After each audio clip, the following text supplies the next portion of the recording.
Stories that are untold, underreported, and all-out inspirational. Carey Pena reports. Hi, everyone. I'm Carey Pena, and thank you so much for listening to Carey Pena Reports on iTunes and Stitcher, and for watching our shows on Facebook and YouTube. You can always find us at Inspired Media 360, and you can see all of our content at inspiredmedia360.com. On this show, we focus on people who have incredibly inspirational stories to share. In studio today, I have two amazing ladies, and thank you both so much for being here. I'll introduce you now, Angela Harrolle, who is the president of the 100 Club of Arizona and host of the podcast The Call, and Allie Nasr, who is the podcast producer. But you are so much more than just that. Oh, she is. We'll get to that in just a second. You launched this podcast, The Call, and this features deeply personal stories and interviews with first responders about bringing their best to the worst possible situations. And this is a podcast that is getting quite a bit of attention. The Phoenix New Times rated it one of the best podcasts. Congratulations. Thank you. We're pretty excited about it. So I want to talk about how this all came to be. And Angela, I'd like to begin with you. Your husband, Bruce, was a DPS trooper and a medic, and he died in a very tragic accident. If you can tell the audience what happened. Sure. It's been almost 10 years ago, and it was just another regular day. I was at work, and he was gone on a 24-hour shift, and I had come home from work, and I was getting the kids ready for bed. And at the time, they're 2.5 and 4.5, so they're real little, but they're used to him being gone overnight. So we're like, this is no big deal. And we had dinner, and I went up and grabbed the pajamas, and as I was coming down the stairs with pajamas in hand, my daughter says, "Mommy, there's somebody at the door." And I go, well, that's strange, but it's a beautiful October day, and we've got one of those security screen doors, if you imagine, that are pretty hard, but you can just barely see through them. And I walked up and I looked out the door and realized that there was a flight suit, a DPS flight suit, standing there, flanked by several smoky hats. So if you're familiar with that wide brim that the Department of Public Safety wears. So when you have that many people standing at your door, you know it's not good. And I looked at him and I just said, this can't be good. And I opened the door and they came in and they told me that Bruce was rescuing 2 lost and dehydrated hikers up on the side of Bear Mountain in Sedona. And during that rescue, he was struck and fatally injured by the helicopter rotor blade. Even though it's been 10 years, do you remember that day like it was yesterday? Believe it or not, but I don't remember anything besides that moment for almost 3 months. There's nothing worse in this world than having to sit down and tell your children that their daddy's not coming home and not knowing what the next day holds. I didn't know how to plan a funeral. I never imagined having to do that. This kind of thing was not going to happen to him. It was not going to happen to us. And I will tell you, though, that from that day forward, the help that we received and the community support really changed our attitude and outlook on all of it. You were telling me that Bruce had been keeping record of stories that he heard, and this will lead us to how this podcast came to be. Yeah, he always wanted to. He was a big storyteller, and the joke is there any resemblance of the truth when it's done? But and then in public safety, you'll know that it might be a small car wreck, but when you're telling the story, it was really big. It's like a fishing tale. But no, he used to write down stories and tell stories all the time, and we just knew that there would be an avenue if we could figure out how to share this that people would want to listen to, because you get part of it on the news. You get to hear little bits and pieces, but you don't get to hear the backstory. And you and I, we're sitting at home every day. If we're having a bad day and we're not feeling well and we call 911, we expect them to show up with their A game. They can't have a bad day. But we wanted to hear those stories. So the good ones, the sad ones, the inspirational ones, whatever they were, we want to hear those stories from a community's perspective rather than just, seeing bits and pieces on the news. So you had a record of these stories, and after your husband's tragic passing, I'd imagine it took you some time to recalibrate and refocus in your own life as how to go on. Oh, without a doubt. The new normal. That's the cliche that they say, but it absolutely is. Part of paying tribute to him is carrying out an idea that he had of bringing these stories to life. Yeah, just an opportunity to share these stories from one department to the next and translate them into the community so that the community has that perspective of what we ask our public safety individuals to do on a daily basis. You know, it strikes me because I've been a newscaster for more than 15 years, and I've had the great good fortune to ride along with many Phoenix firefighters. I've been with them in times of tragedy, and you are so right that you can't possibly understand what first responders have to go through unless you see it up close and personal. And Allie, you have seen that as well. You come from your father is a retired Phoenix firefighter, and then now you're married to a Phoenix firefighter in training. He's actually going with Arizona Fire and Medical, but he's going into first response business as well. Yeah. And tell me how you guys came to meet and to bring this podcast to life, and then we'll share some of the incredible stories that you're helping to tell. So I applied for a scholarship through the 100 Club of Arizona when I was 18, right in high school, right? And got the scholarship and actually received them all 4 years of college. And that was really how my family was able to pay for college. My dad, being a first responder, we're not the richest of them all. So we were super grateful for that. And then after I graduated college, I kind of thought, I don't really know what I want to do. I studied music education. I loved every second of it, but just didn't feel totally right to me. So I ended up going to the 100 Club and receiving a internship. And while we were doing that, Angela offered me a job, and it was the best day of my life. And seriously, there's that saying that if you love what you do, then you're not going to work ever. And that's how I feel with this job. It's just my favorite thing. And you said that you're kind of forgive the term because I'm the same way, but you said you're kind of a podcast geek. Oh, yeah. So you realized that you had a unique skill that you could help to bring these stories to life and to bring your dream to reality. Yeah, let's see it to fruition. Yes. So you guys created this podcast, and it's called The Call. What is your main mission as you see it? The goal being is simply to tell the stories that they never get shared. We want to know from an officer's perspective or a firefighter's perspective, what is that really good call? Now, really good actually might mean bad, but it could be a life-altering situation for a community member, but it could also be something inspirational that they did or participated in. It also could be something scary. It could be exciting. You never know. We just want to hear all the stories from their perspective. What has it been like doing these interviews and talking to these first responders? Well, maybe that's part of our dream, is that we just wanted to hear them tell the stories, and we want to be involved. And if we can get up there and get those stories first and share them, it's pretty exciting for us. But, we've had the opportunity to interview Allie's dad, which is fantastic, to learn about his career in fire service and some of his experiences. But we also just recently did an interview with a Phoenix PD officer who was shot in the line of duty. Another one, a very historical one, is many people have heard of your Miranda rights. So what is Miranda? And those are the rights that you're read in the event that you might be arrested or taken into custody. And we had an opportunity to do a series, thanks to Allie's help for sure, with Carol Cooley, who is the arresting officer behind the Miranda case. So very historical. So we did a series based on that. Allie, I want to ask you, what was it like to have your dad on the show?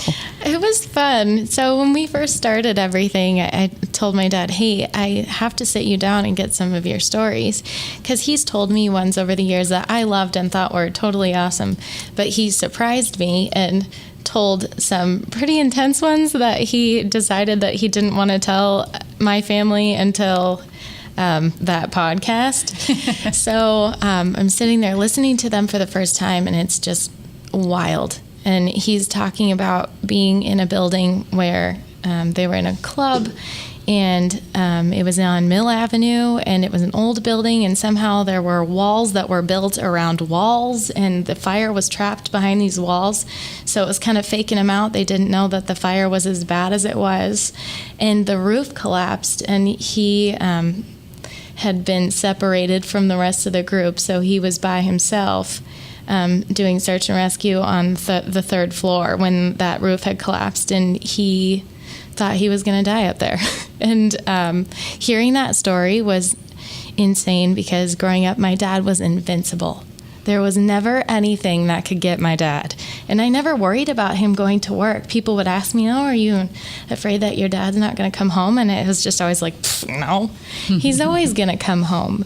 But then you hear stories like that, or one where he was talking about how he fell through a roof almost, and just these crazy, insane stories.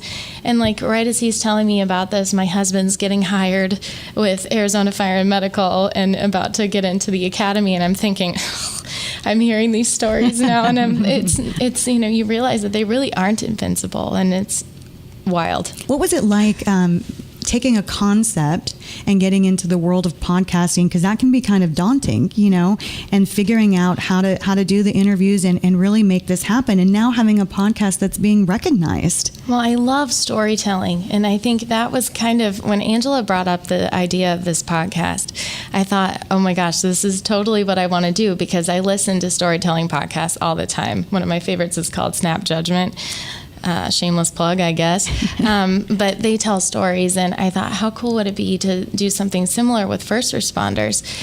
When Angela brought that up, it was just like, gosh, this is so perfect. And Angela, for you, having lived this, and you are the president of the 100 Club, so you know many, many families of first responders. Tell me about the mental health concerns that you have.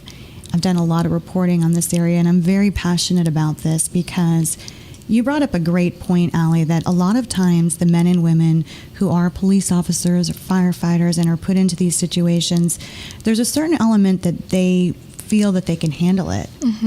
And sometimes it's a cumulative thing that you don't realize is happening inside of you. And whether you want to call it PTSD or something else, it can be very dangerous. And you're hoping through a lot of the storytelling and this podcast and the work you guys do at the 100 Club that you can really make a difference in this area. Well, I think we can just humanize the work that they do every day. I mentioned a little earlier that we as community members, we might be having a bad day. We might not feel well. We might need to call 911, or we were in a vehicle accident. We call 911. When you have someone show up to help you, whether it's a police officer or a firefighter, you expect them to bring their A game. They can't be having a bad day because your day is going to be worse than theirs. So they take whatever you're going through and they kind of load it on their shoulders. And I always talk about how they constantly are putting all of these different calls they go on to into this internal cup. You can only put so many things in there before that cup runneth over. And when that happens, that's bad, because who do they call? Who do they go to for assistance? So we're very fortunate at the 100 Club that we say that we are the men and women that stand behind the men and women that wear the badge. Our goal is to support them on every level, not just with physical injuries that you may be able to see, but also injuries like PTSD that you can't see. And we have great resources for those. And bulletproof.org is also housed underneath the 100 Club, as is the Call podcast. But the idea being that they have an online health and wellness tool available to them to get resources, to be able to have an outlet so that they can continue to heal from experiencing that very tragedy that they were trying to help someone else through. I'm on this bulletproof.org website right now. I had no idea, to be perfectly honest, that there's a 24/7 support line dedicated to public safety officers. I want to share that phone number too, 602-433-2677. This is tremendous. We love it. We're so proud of it because, again, firefighters are really fortunate in the sense that they have an opportunity to go back and they're staying at the station together, they shop together, they work out together. So there's a great, a way for them to just kind of decompress and talk through things that they're going through. Officers, when they go on these calls, it might be one or two people and they have to do it alone. And then they might get called from that call to yet another one immediately. There is no time to decompress. There is no one to talk to. So we want to make sure that through this 24-hour hotline that we have, that they have that resource, but they can also just go on their phone and they can look through resources that are available just on the internet without actually even having to talk to someone. But these call takers are actually trained professionals, and they are trained to deal with specifically public safety personnel, specifically law enforcement. And that's really important because they don't need help. they're invincible. They've got this all handled, but guess what? They need help too. And sometimes their families need help as well. 100%, because if they don't have an opportunity to decompress at work, they might bring that home. And if they just came from a drowning call, and no matter what the outcome is, and maybe sometimes they don't even know the outcome, you can only help families with maybe a 2-year-old or a 3-year-old that has been pulled from a pool so many times before you go home and you look at your own 2 and 3-year-old and realize, I can't do this anymore. It's just too much. But some people can handle that kind of situation. Some people don't handle it as well. It just depends on where you are in your life. Can you share the story about your husband's best friend? Sure, absolutely. This Bulletproof initiative is so important and came to us in many different ways. But the story I like to relate to it is that when my husband lost his life up on the side of Bear Mountain in Sedona, he had an entire crew that he worked with on the helicopter, and one of his colleagues was asked to do the unthinkable, but it's just part of the job. And he had to fly up there with the pilot, and he was a medic, and he was asked to put my husband in a body bag. And he did that. And he said he's okay and everything's fine. And we would check on each other, and he would call me every 3 weeks and how you doing, and was really concerned about the kids and I, and want to make sure we're moving forward okay. And I with him, you doing all right? Yeah, everything's good. But when my husband's death happened, it was in the fall of 2008, which our economy was in crisis, and we had experienced lots of different things just as a society. But fast forward almost just over 2 years from the date of which he was asked to do that, this very officer who was part of the honor guard, who was, had the shiniest boots and the shiny badge, and on the outside was the true specimen of whatever you would put up on a PR poster. Well, apparently behind that badge and behind that smile was great hurt, and he took his own life. I share that story, and it's not because he was asked to do this and asked to put my husband in a body bag, but I think it's a contributing factor to all of the other things. They are human. We ask public safety to do things that we wouldn't do at work every day. They get paid less, they have to work more, and they have to see things we don't want to see. And when they come home late and they miss dinner with their kids, it's not because they wanted to get in one last traffic stop to give somebody a ticket. It is because they might have been rescuing someone from a vehicle. It might have been because they're diverting traffic because there is a fatality. It could be because they're trying to get a child from a pool and working with the fire department and back and forth. So my goal is just to make sure that we are very conscious of what we ask these individuals to do. They're showing up on our worst day, and they're giving us their A game, so we deserve to take care of them. And more importantly, just say thank you. Mm-hmm. In some ways, does it feel that you're sharing your husband's story? Oh, every day. And it's truly a privilege. And I've been given this opportunity to help other families. And I hope that every day when I meet a new family, that I can inspire them and give them hope and allow them to know that they're going to be okay. They really are. And if they can just get up and put one foot in front of the other and hold their kids tighter, that they're going to get through this with us, because now they're part of our family. Where can people listen to the podcast and find out more?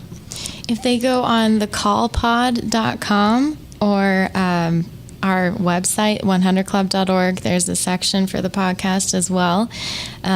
They can subscribe on iTunes. We're on SoundCloud. We're on Google Play. You guys are getting big time now. Well, we're trying. Yeah, we're trying. It's growing every time, and it's so exciting to watch the numbers and just see that people are caring and want to hear these stories. Well, you just hit on something that I believe in so strongly. I've been in the media, and I've covered a lot of very, very tragic stories, and it has been such a great pleasure to be able to do some things on my own where I'm able to shine the light on inspiration. Mm-hmm. And that means a lot to me, because there are so many inspirational stories, and there are so many people that care. Mm-hmm. Like you said, when your husband passed away, it was unimaginable pain. Your story was on the news. Mm-hmm. You were thrust into a position that you never wanted to be in. Mm-hmm. This almost makes me want to cry even just saying this, but I know that the community and the love they have, even strangers, mm-hmm. is so powerful. Well, and when you watch the news, the the saying is what bleeds leads, and all you see is bad, bad, bad, and this tragic accident, and this happened, and it's just a lot of negativity. But on the other hand, you've got shows like this, and you've got situations such as what we experienced most recently with the Ed Nasr tragedy with the DPS officer that was shot and killed on I-10, just 62 days on the job.